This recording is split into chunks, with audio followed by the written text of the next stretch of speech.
Hello વિદ્યાર્થી મિત્રો, કેમ છો?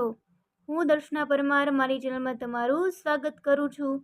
તમે જોઈ રહ્યા છો રાહદર્શ એજ્યુકેશન, જેમાં આજે આપણે ભણવાના છીએ ધોરણ 10 પ્રથમ પરીક્ષા 2025, બરાબર.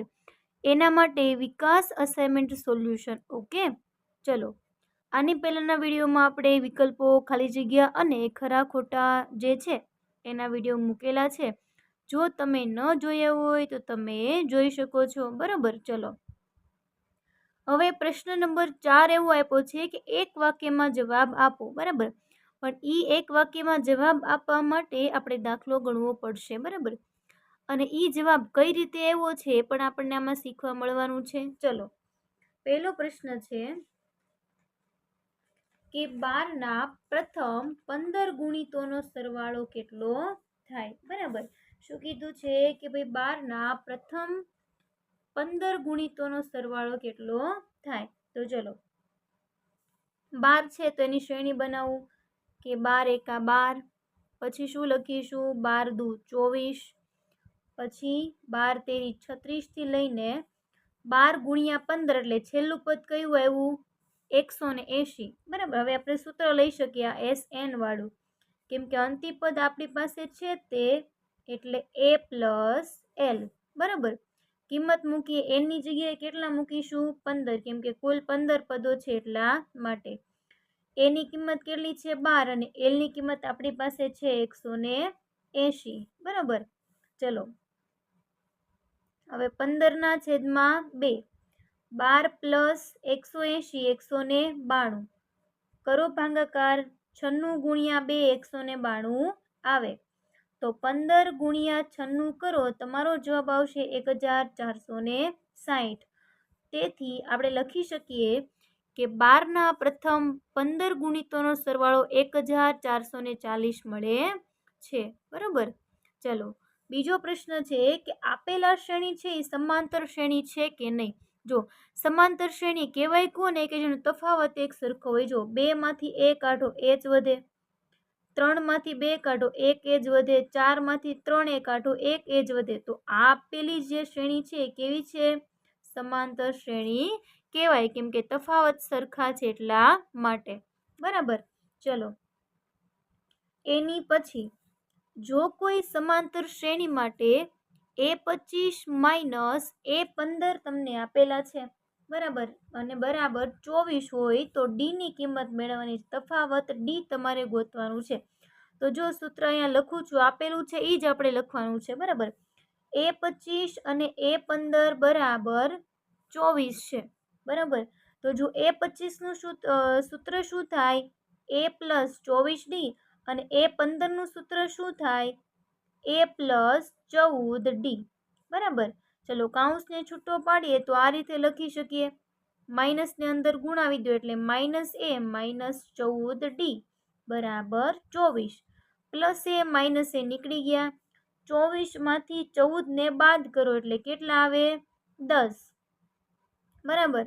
તો ડી બરાબર 24 ભાગ્યા 10, 1 0 છે એટલે 1 પછી પોઈન્ટ આવે એટલે 2.4. તો તફાવત ડી બરાબર તમને જવાબ મળશે 2.4. એની પછી ચોથો દાખલો છે એ જોઈ લઈએ મિત્રો. ચલો, જો કોઈ સમાંતર શ્રેણી માટે an બરાબર 6n પ્લસ 11 હોય તો તે શ્રેણી માટે SN નું સૂત્ર. તો આ જે સૂત્ર છે, બરાબર, એમાં n બરાબર 1 મૂકીએ તો A1 બરાબર શું મળી જાય જોવું જોઈએ. તમને શ્રેણી મળશે 6 એકા 6, 6 ને 11 કેટલા મળ્યા 17. આ પ્રથમ પદ મળ્યું. એ જ રીતે A2 મળી જાય કે નહીં. n બરાબર 2 લઈ લો તો 6 ગુણ્યા 2 12, 12 માં 11 નાખો કેટલા એવા 23. તો A અને A2 બંને પદ તમને મળી ગયા, બરાબર. એ જ રીતે તમને ડી મળી જાય. ડી એટલે શું થાય A2 માઇનસ A1. 23 માંથી તમે 17 બાદ કરો કેટલા વધે 6. હવે આપણને સૂત્ર મળશે કઈ રીતે એ ખાસ અહીંયા ધ્યાન રાખજો. સૂત્ર લખું છું n ના છેદમાં 2 કાઉન્સમાં 2a plus n minus 1d. જો દાખલા ગણવાના હોતા નથી મિત્રો આટલા, પણ તમને એક વાક્યમાં જવાબ હોય છે તો કેવી રીતે એવો એ તમને ખબર હોવી જોઈએ, એટલા માટે આપણે અહીંયા કરીએ છીએ, બરાબર. ચલો એનના છેદમાં 2, એની કિંમત કેટલી મળી? 17. એનની કિંમત છે તો કે હા એન જે છે એની કિંમત નથી, બરાબર, તો એમને એમ રાખો. ડીની કિંમત મળી છે આપણને 6, બરાબર. ચલો હવે 6 ને અંદર ગુણાવી દો અને 17 દુ 34 પણ થઈ જાય. 6n માઇનસ 6 એકા 6, 34 અને 6 નો સરવાળો કરી નાખીએ, બરાબર. અચ્છા, બાદબાકી થશે ને, કેમ કે બાદબાકી નિશાની છે એટલા માટે.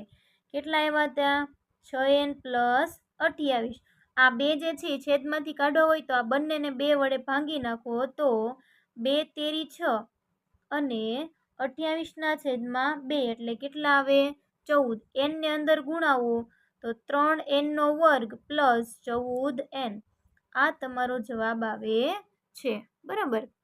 એની પછી પ્રશ્ન નંબર 5.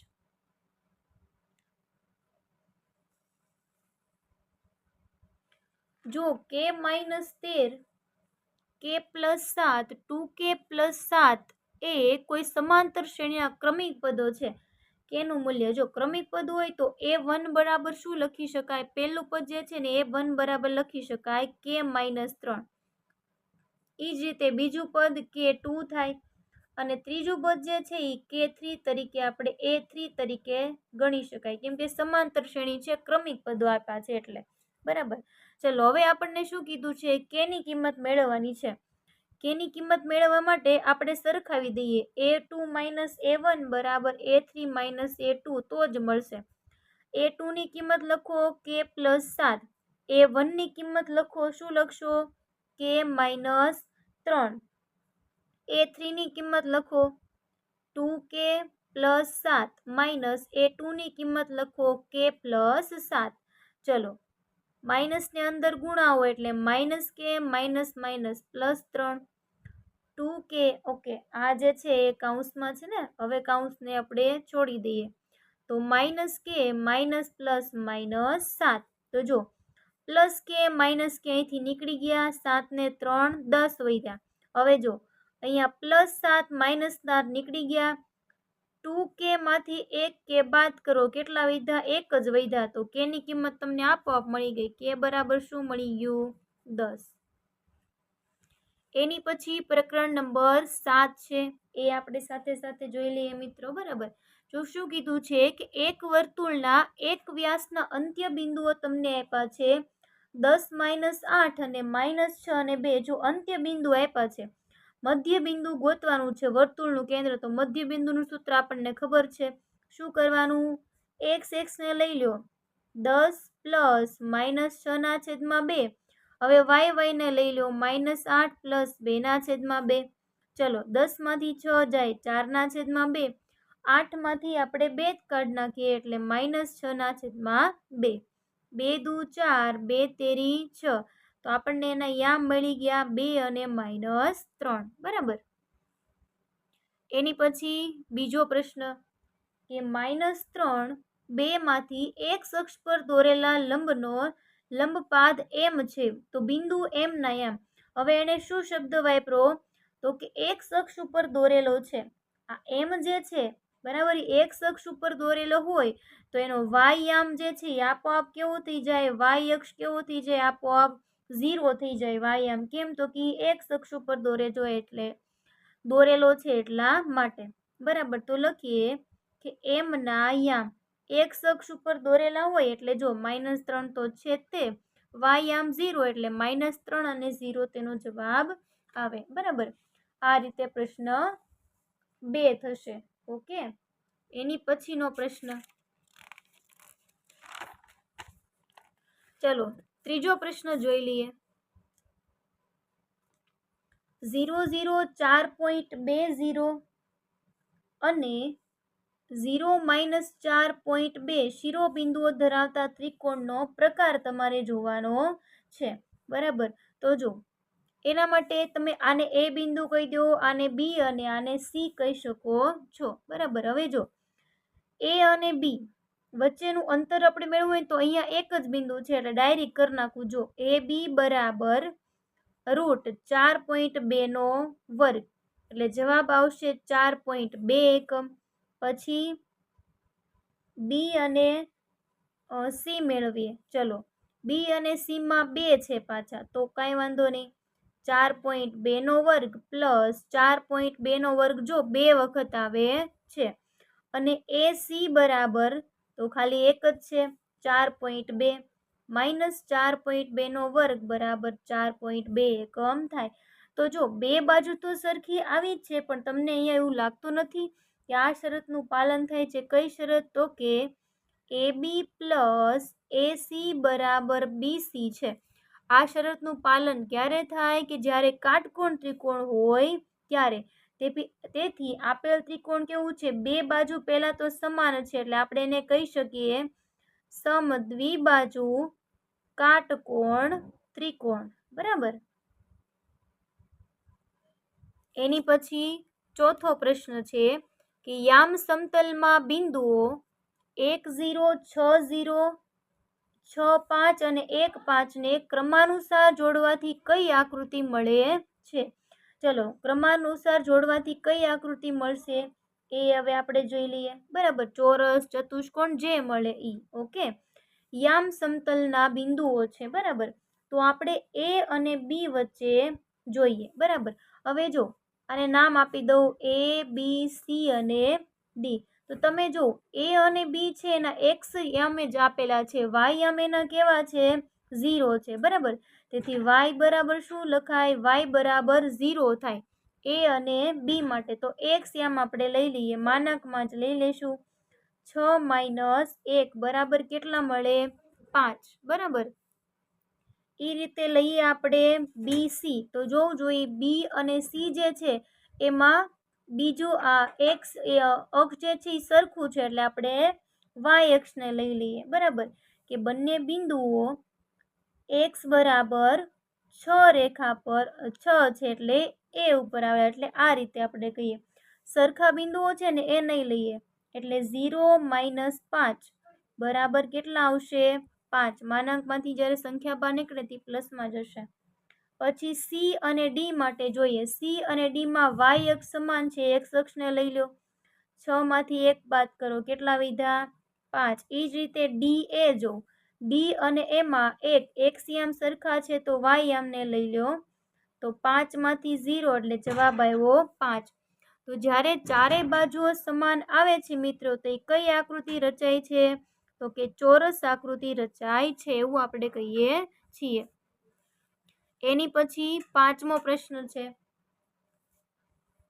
0 0 12 0 અને 0 10 શિરોબિંદુઓ ધરાવતા ત્રિકોણનું ક્ષેત્રફળ. હવે જો ખબર કેમ પડે? તો કે ત્રિકોણનું ક્ષેત્રફળ છે ને, બરાબર, એનું સૂત્ર કંઈક આવું છે 1/2 પાયો ગુણ્યા વેધ. બરાબર, તો આ 3 શિરોબિંદુઓ છે ને એને હું નામ આપી દઉં A B અને C. એ રીતે હું નામ આપી દઉં. બરાબર, આપી દીધા પછી તો કે ચલો હવે તમે એક વસ્તુ જો, એ અને બી છે એમાં એક જ આપેલું છે, બી અને સી માં 2 છે, અને સી અને એ માં એક જ આપેલું છે. બરાબર, તો હું આ રીતે ત્રિકોણ દોરું તો થઈ જશે? તો કે હા, જો આ રીતે. આ જે છે આપેલું કાટકોણ ત્રિકોણ છે એવું આપણને લાગે છે. બરાબર, જો એમાં એ બિંદુ અહીંયા છે, પછી બી બિંદુ અને આ સી બિંદુ. કેમ મને ખબર પડી? તો કે જો એ બી છે ને એમાં એક્સ અક્ષ છે, એટલે આ. પછી એ અને સી છે ને એમાં વાય અક્ષ છે, એટલે આ. એટલે આને વેધ કહી દઈએ અને આને કહી દઈએ પાયો. એ રીતે મને ખબર પડી કે આને પાયો અને વેધ કહેવાય. બરાબર, હવે જો પાયો એટલે કે એ બી ગોતવાના. એ બી જે છે એને આપણે મેળવી લઈએ. ચલો, એ માનકમાં જ મેળવી લઈએ. એ અને બી એક્સ અક્ષને જ છે, એટલે 12 માંથી 0 કાઢો, કેટલા વધ્યા? 12. એ જ રીતે શું મેળવવાનું છે? એસી માનકમાં જ મેળવી લઈએ. એસી એટલે 10 માંથી 0 કાઢો, કેટલા વધ્યા? 10. ચલો, કિંમત મૂકી દો. પાયો અને વેધ 2 મળી ગયા. 12 ગુણ્યા 10, 2 6 12, 10 ગુણ્યા 6 એટલે કેટલો જવાબ આવી ગયો તમારો? 60 જવાબ આવશે. કેટલો જવાબ આવશે? 60 ચોરસ એકમ. બરાબર, આ રીતે તમારે એનું ત્રિકોણનું ક્ષેત્રફળ તમે મેળવી શકો છો. એની પછી પ્રકરણ નંબર 13 સાથે સાથે જોઈ જ લેવાનું છે મિત્રો, બરાબર. ચલો, એમાં 40 થી 50 ની સંચય આવૃત્તિ કેટલી છે, કઈ છે, બરાબર. જો સંચય આવૃત્તિ હવે આપણને મેળવતા આવડે છે. જો પહેલી જોઈ, પછી આમાં આ ઉમેરવાનું, બરાબર. 2 ને 1 3 એટલે 35, પણ મારે 40 થી 50 ની જોઈએ છે. કેટલી આવી ગઈ? 10. તો તમારો જવાબ તો ડાયરેક્ટ આવી ગયો. કેટલો આવી ગયો? 10 આવી ગયો. પછી જો અવલોકનો 8, 12, 17, x, 25 અને 28 નો મધ્યસ્થ 20 છે, તો x કેટલા? હવે જો આવો દાખલો આગળ આવી ગયો છે. 1, 2, 3, 4 અને 5 6 અવલોકન છે. તો n બરાબર શું આવે? 6. અને 6 જે છે એ કેવી સંખ્યા છે? યુગ્મ સંખ્યા છે. યુગ્મ સંખ્યા હોય, બરાબર, ત્યારે તો કે આવું સૂત્ર આપણે લખીએ છીએ, n ના છેદમાં 2 મું અવલોકન પ્લસ n ના છેદમાં 2 પ્લસ 1 મું અવલોકન એના છેદમાં 2. આવું સૂત્ર આપણે લખીએ છીએ, તમને ખબર છે. હવે 6 ના છેદમાં 2 એટલે કયું અવલોકન આવ્યું? ત્રીજું અવલોકન, બરાબર. પછી 3 પ્લસ 1 કયું અવલોકન આવ્યું? ચોથું અવલોકન એના છેદમાં 2. ચલો, ત્રીજું અવલોકન કયું છે? કયો જોઈ મને? 1, 2 અને 3 17, અને તમને જો મધ્યસ્થ આપેલો છે 20. અને ચોથું અવલોકન કયું છે? x ના છેદમાં 2. 2 ગુણ્યા 20 એટલે 40 બરાબર 17 પ્લસ x. તેથી x બરાબર 40 માઇનસ 17 બાદ કરો, જવાબ કેટલો આવ્યો? 23 આવ્યો. કેટલો આવ્યો? 23 આવ્યો, બરાબર. 40 માંથી 17 બાદ કરો એટલે જવાબ કેટલો આવશે? 23 આવશે. એ રીતે તમને x ની કિંમત મળી 23. એની પછી પ્રથમ 20 પ્રાકૃતિક સંખ્યાઓનો મધ્યક શોધો. આના માટે જો હું એક રીત શીખવાડું છું. હવે જો પ્રથમ 20 પ્રાકૃતિક સંખ્યાઓનો મધ્યક જે છે ને, આ જે શ્રેણી આપેલી છે ને, એક સમાંતર શ્રેણી બનાવે છે, બરાબર. હવે એવી જ્યારે આ સમાંતર શ્રેણી બનાવતા હોય તે મધ્યક મેળવવા માટે તેનો પ્રથમ અને છેલ્લા પદનો મધ્યક હોય છે, બરાબર. તો આ મધ્યક મેળવવા માટે મધ્યક બરાબર પ્રથમ પદ કયું થશે? 1, અને છેલ્લું પદ કયું થાય? 20 એના છેદમાં 2.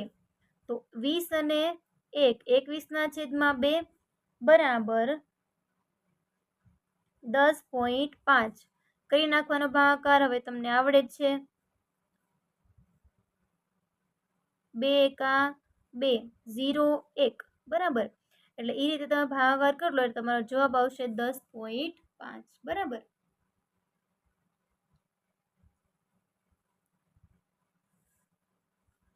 એટલે આમાં મેં કર્યું શું? તમને એ ખબર પડી કે જો શું કર્યું આપણે? પ્રથમ 20 પ્રાકૃતિક સંખ્યાઓનો મધ્યક આપણે ગોતવાનો હતો, બરાબર. તો એના માટે પ્રથમ પદ અને પછી છેલ્લું પદ આપણે લેવાનું હોય છે, બરાબર. તો પ્રથમ પદ 1 અને બીજું 20 એના છેદમાં 2 કર્યા, બરાબર.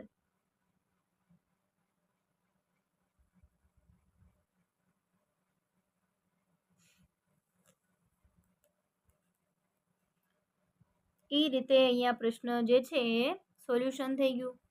એની પછી ચોથું છે 20 અવલોકનોનો મધ્યક 18 છે. જો દરેક અવલોકનને 2 વડે ગુણી પરિણામમાં 7 ઉમેરવામાં આવે. હવે કીધું છે શું? ધ્યાનથી સમજો. આમાં શું કીધું છે? હવે મધ્યક તમને કેટલો આપ્યો છે? 18. એને શું કીધું? આ મધ્યક છે ને એને 2 વડે ગુણી નાખો. તો ગુણી નાખે. ચલો, કેટલા આવ્યા? 36. એમાં ઉમેરો 7. કેટલો જવાબ આવ્યો? 43. બસ, નવો મધ્યક જે તે રીતે મળતા અવલોકનનો મધ્યક કેટલો મળશે? 43. આ તો સાવ સહેલો પ્રશ્ન હતો, બરાબર. એની પછી 5મો પ્રશ્ન છે.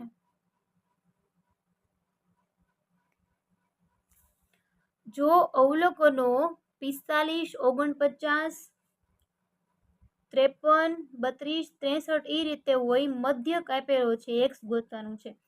હવે જો સરાસરી આવડે એ રીતે મધ્ય ગોતવાનો છે, આમાં બીજું કંઈ નહીં. મધ્યસ્થ હોય ને તો જ તમારે જોવાનું છે સંખ્યા યુગ્મ છે કે અયુગ્મ છે.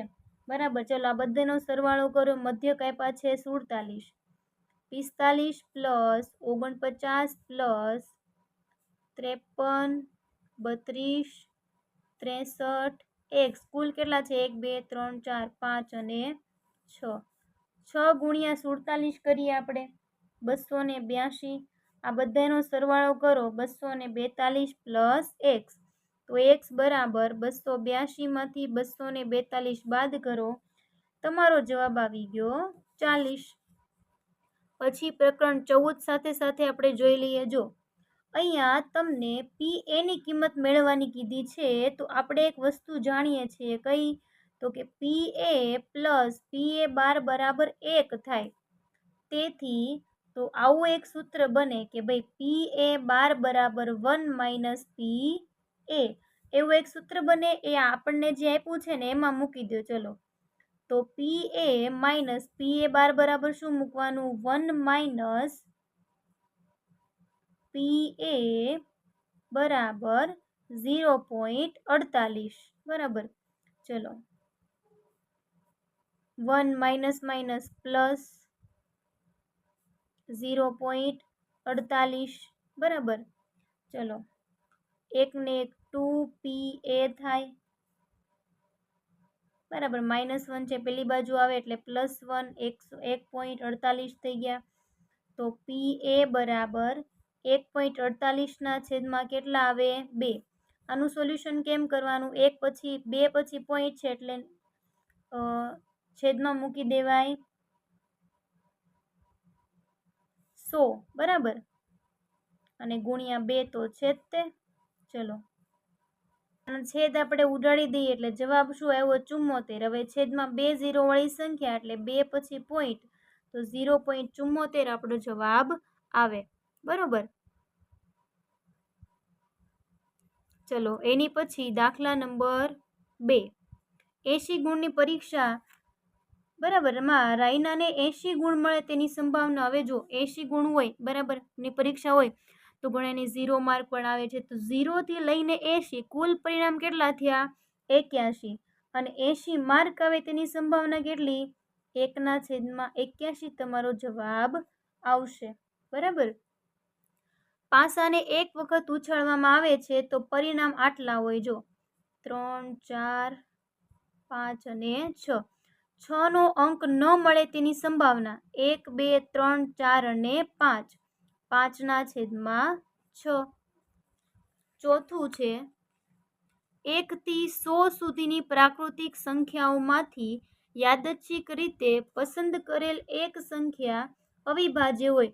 પહેલા તો ઈ કયો 1 થી 100 સંખ્યામાં કુલ કેટલી સંખ્યાઓ અવિભાજ્ય છે? તો કે 25 એવી સંખ્યાઓ છે મિત્રો કે જે અવિભાજ્ય છે. અવિભાજ્ય એટલે શું? કે જેના ભાગ પાડી શકાય નહીં, કે જે બીજા કોઈ પણના ઘડિયામાં આવતી હશે નહીં. બરાબર. તો 25 એના છેદમાં કુલ પરિણામ કેટલા છે? 100. 25 ચોક 100 તો 1/4 તમારો જવાબ આવે. પાંચમો પ્રશ્ન છે 7PA બરાબર 3PA12. તો PA ની કિંમત મેં તમને શીખવાડ્યું છે. જેની કિંમત આપી હોય એની વિરુદ્ધની સંખ્યા ઉપર મૂકવાની, સરવાળો નીચે, 1 પછી પોઈન્ટ 0.3. ચલો આ પ્રશ્ન અહીં પૂર્ણ થાય છે મિત્રો. તમને આમાં કાંઈ પણ પ્રકારનો પ્રશ્ન હોય તો મને કમેન્ટ કરી શકો છો. અને જો તમે મારી આ ચેનલ પર નવા હોય તો વિડીયોને લાઇક, શેર અને સબસ્ક્રાઈબ કરવાનું ભૂલશો નહીં. Thank you very much.